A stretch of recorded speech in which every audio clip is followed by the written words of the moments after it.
Hi guys, my name's Seb Tudor, I'm the man on the Silver Mountain, and welcome back. Now today I want to talk about something that's a little more abstract, but something that comes up an awful lot in self-help stuff, and more recently has gained more attention because people have been kind of throwing this out there without an awful lot of context. And, that's the idea of living by a code. And it's often kind of referred to by people who are talking about men, men, you need to live by a code. And I don't disagree with that in essence, but I feel like it needs to be expanded. And that's one of the reasons why I want to talk about this now, because you've got different reactions to this kind of thing. You've got different forms of self help talking about different kinds of code. And so I wanted to just touch on this because it was something that I personally took to heart, what, in my teens, kind of late teens was when I started really working out who I was relative to who I wanted to be, and as a result, kind of generating a code by which to live was kind of important to me to make sure that I was kept within my limits. Yeah, because I had been, as I've said in other videos, I went from being a very, very boisterous, very small child to being a very shy and quiet kind of kid through into secondary school. And then as soon as I realised that my capacity to analyse could be applied to confidence and to dealing with people, rather than just reading them, I could actually apply myself to those interactions and I would have an advantage because I knew what was going on in their heads. It was a way for me to step forward, and then I kind of overshot and I went too far into being too social, being too accepting, being too potentially at times impositioning into kind of myself into other people's lives, where it wasn't necessary. And it might have in certain instances that might have not been entirely my fault, but it was a situation of, I was part of it. I had a choice and a role to play in the entire situation. And so it was after that where I had kind of got to a point of being miserable, kind of wrecked myself. I had entered the world of work in an unfulfilling job, and all that kind of thing. That was where I started drawing lines in the sand around myself to make sure that I didn't start overstepping or running into the problems that I had when I was either very, very young and always shy and afraid of everything, or when I was older and I wasn't afraid of anything. Having those lines that either stopped me from backing away too far, but also stopped me from running into things too fast. It was important. And so, I wanted to take a look at this for in a more general sense, because I've there are people who will talk about this in regards to men, especially because you look at the world now and you go, okay, well, life has become easier. You've got an awful lot of situations where you're seeing boys, young boys, either getting into more trouble, or kind of running into different problems, being medicated unnecessarily, kind of running into situations where they they don't have role models. They can't kind of develop their own behaviors or their own sense of self in any constructive way, so they act out.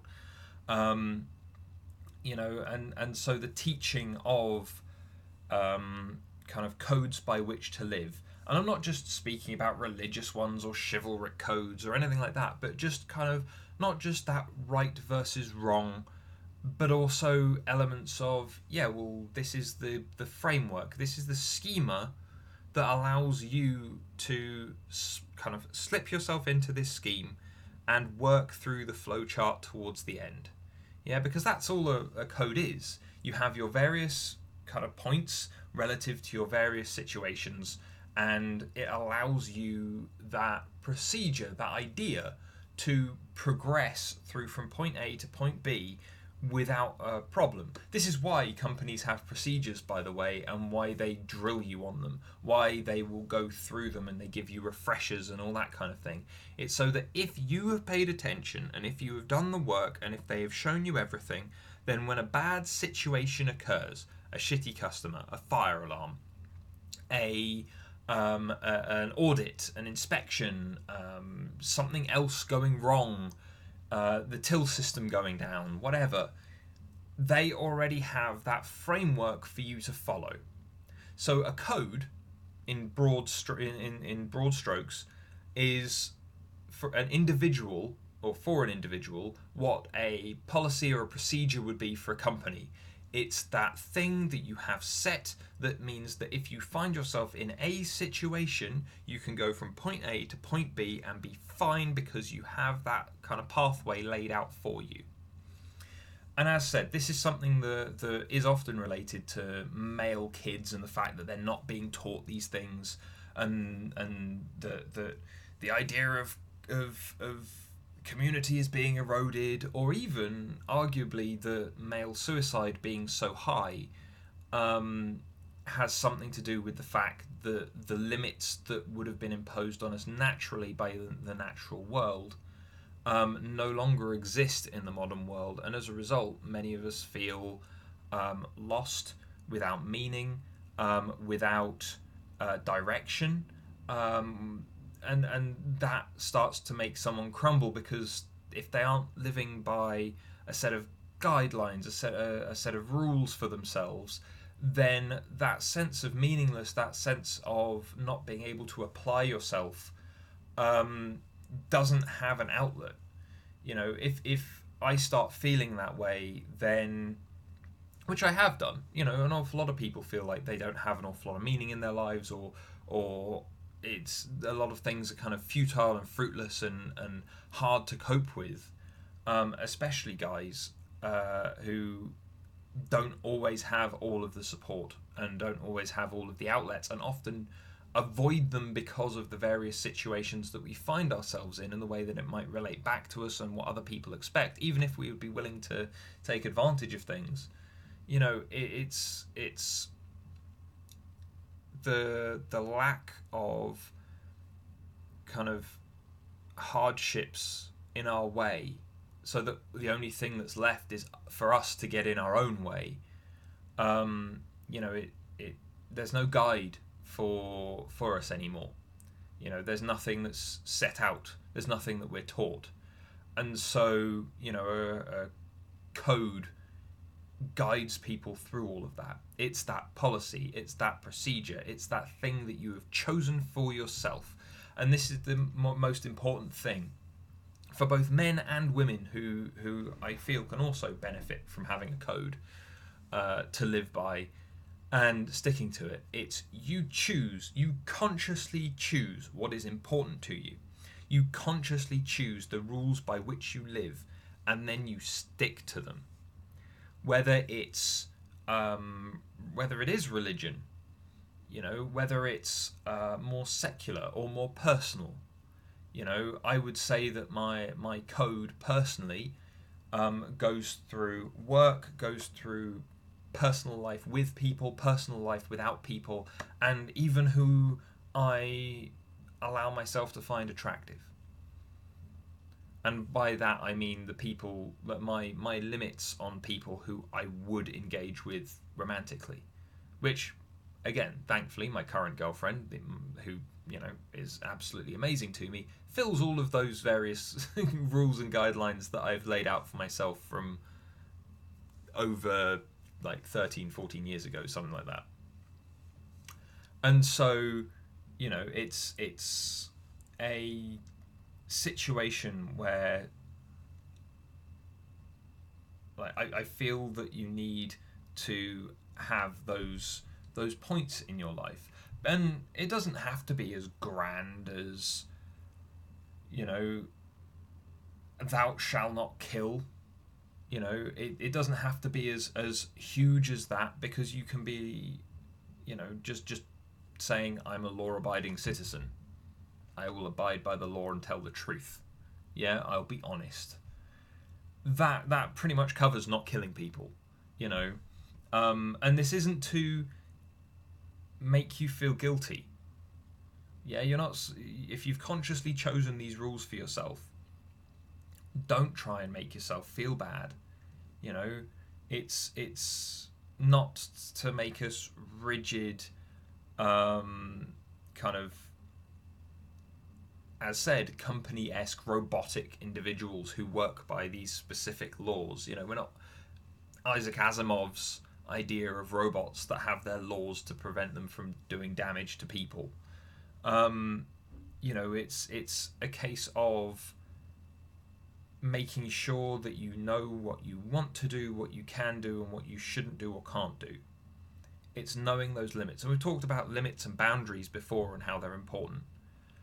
And this is where I feel living by a code, be that code as specific as mine, where I've focused on doing it for different parts of my life, or whether it's something that's much, much more like 3 sentences that just outline how you want to live. As long as it's something that you can kind of work with, that you can sit with, that you can work with in a constructive fashion as well, not just that you can sit there and mull over it, but that you can actually apply it to your life. You know, I've talked about professionalism in another video this week as part of the cooperation video, and that's very much a big thing in my my part of my code for my working with people.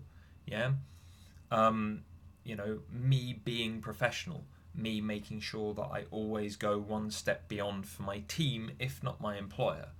You know, there was one point where an old boss of mine actually turned around to me and said, "Oh, well, you're leaving now." You know, this was like a week or so after I'd handed in my notice. He went, "Oh, well, you're leaving now, and I know you don't care as much, and that you're not going to be working as hard." It's like, no, fuck you. I'm professional. I'm good at my damn job. And even if I'm sick of this place, I'm not sick of the people who are on the team. I'm not going to make them suffer just because I'm leaving.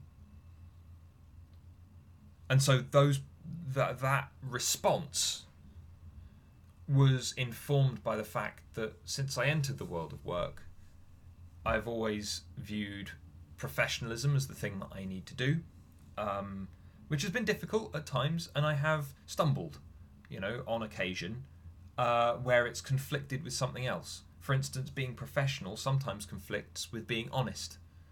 I've found where it's like I want to be very upfront with someone about a situation that's going on, you know, the fact that I hate their guts, for instance, or something like that I just can't cope with them.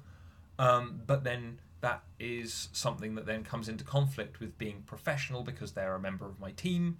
I have to work with them, I have to cooperate with them, and me just telling them they are the worst person I've ever met is not something that I can do without compromising the other. And that's it. You know, there are going to be conflicts, in which case you have to look at what is most favourable for the situation you're in. And then once you've done that, that should allow you a way forward. You know, there should still be a way of seeing which is the more prominent and more useful of the two in advancing through that situation. And you won't always get it right.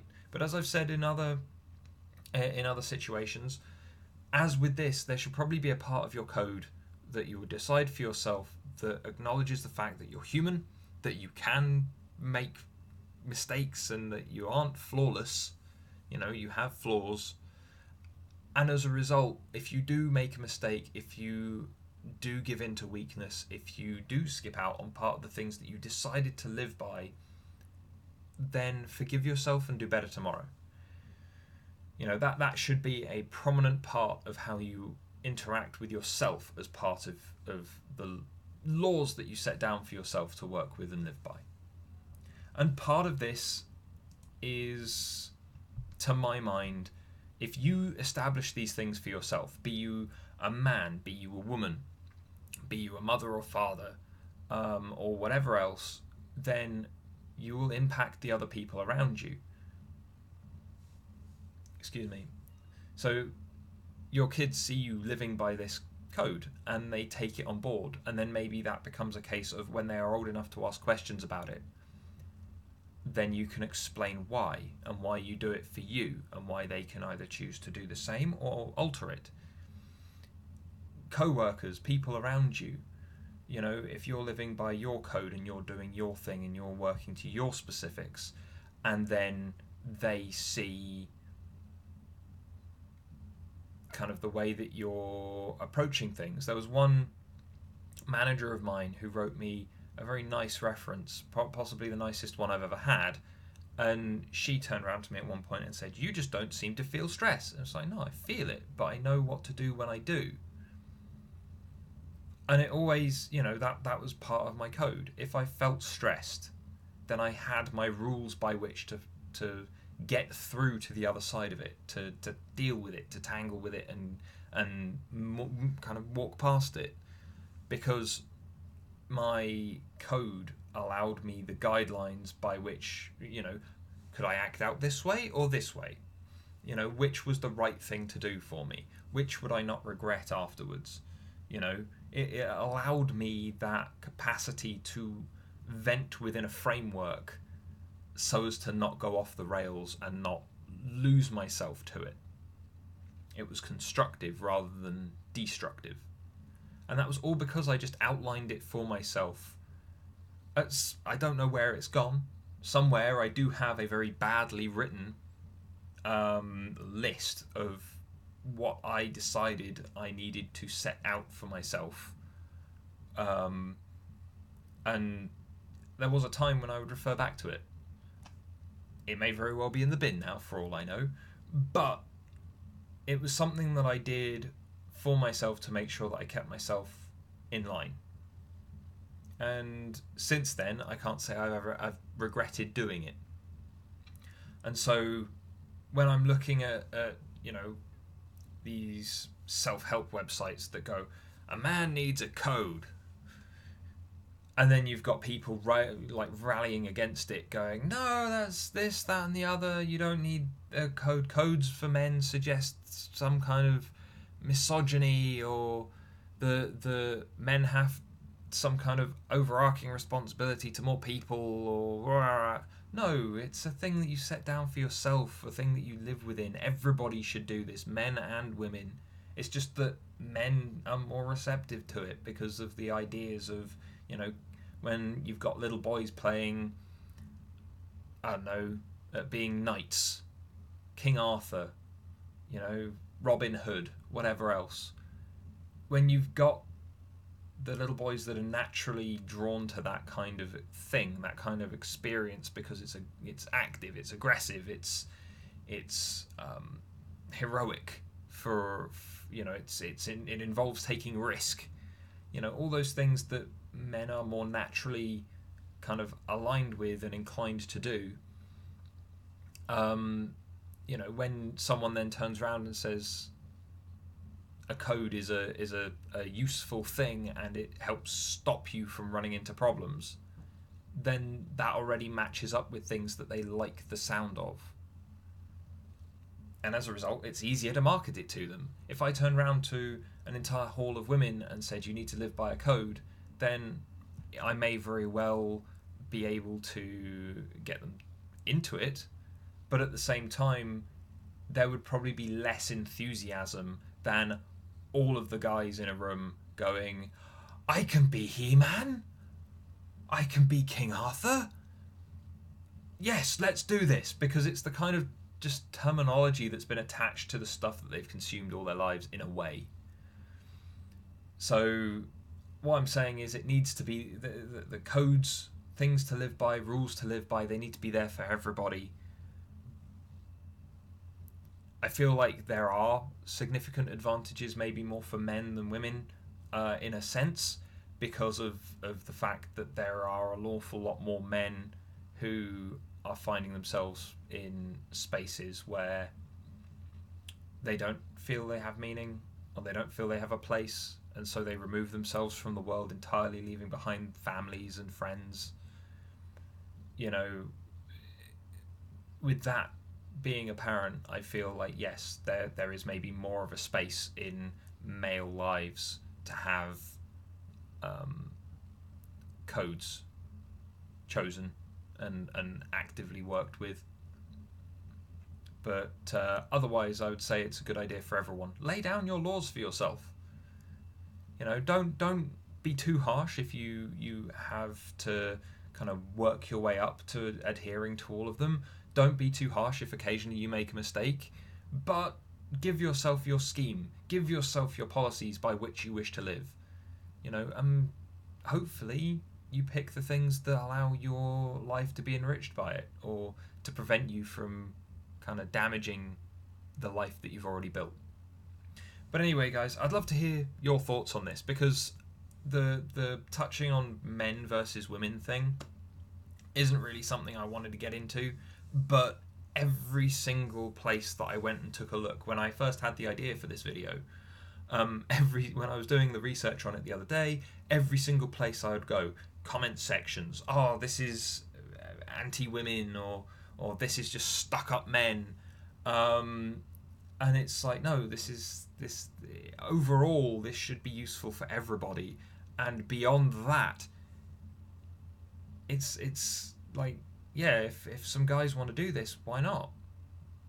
You shouldn't be chastising them for living by, unless the place is actually saying this is your code and it has, you know, chain women up in the basement as point number one, then, you know, fine, that is negative, that's bad. But otherwise, if it's just like, be assertive, find a way to be confident, find a way to be civil with people, don't settle for things that you don't want. You know, if it's stuff like that and you're just laying them down for yourself to adhere to, that's not a bad thing. That potentially allows for stronger, more stable partners for women. And if women try to do the same, then that allows them to be more set and capable in the areas that they want to be, surely. So I it's not something that I wanted to bring into this too much, but I feel it's unavoidable considering all of the feedback that I was seeing across everything I was researching. So, but overall, guys, the important thing is everyone can benefit from living with a code, or to a code, by a code. Just because it allows you those sets of policies, schemas, procedures to get you through any situation that you're going to face. You know, there are some that might be tough, and as said, you might make mistakes, but it's a beneficial thing for everybody. If you'd be more interested in this, you know, leave me a comment down below. I'd love to hear your thoughts and experiences, whether or not you do as I do and actually have at one point written it all down, or if you've just decided on some things, or, you know, if you've adopted a code from somewhere else. I'd be interested to see how many of you guys have adopted like a religious code or a code from somewhere else, like a third party, just because it worked well for you, rather than setting down your own that's entirely tailored to yourself. You know, I'd be interested to see what kind of split we had of those of us that have actually adopted codes to live by anyway. But anyway, love to hear your thoughts, and otherwise, guys, I will see you in the video later. Take care. Thank you very much for watching, guys. If you found this interesting or useful, then please drop us a like, share this video, and subscribe for more. And I'll see you in the video later. Take care.